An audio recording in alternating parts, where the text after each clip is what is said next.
Okay, next question అండి.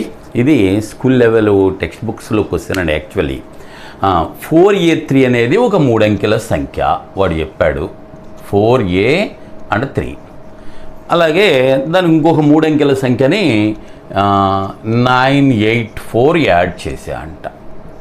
Add చేస్తే మనకు వచ్చేది 13b7 అనేటువంటి నెంబర్ వచ్చిందంటండి. 13b7 అనేది ఇది 4a3 అనే 3 అంకెల సంఖ్య ఇది యాడ్ చేసి ఇది వచ్చింది. ఇలా వచ్చిన 13b7 అనేది 11 ఏకం పోద్దంట దాంట్లో.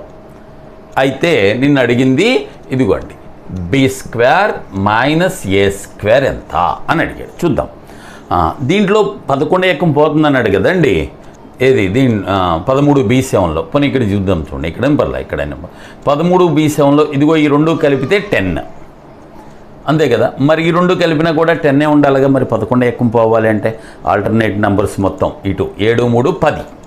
అలాగే బీకి 1 కలిపితే 10 రావాలి. అంటే బి ఎంత అని అర్థం? 9. క్లియర్గా బి ఈజ్ ఈక్వల్ టు 9. మరి ఇక్కడ చూడండి, 3, 4, 7 సరిపోయింది. బి 9 అండి.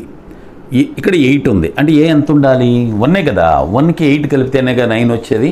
సో కాబట్టి ఏ ఈజ్ ఈక్వల్ టు 1 అయిపోయింది. వాడు b² మైనస్ a². b² అంటే 9² మైనస్ 1². 81 మైనస్ 1 అంటే యువర్ ఆన్సర్ ఈస్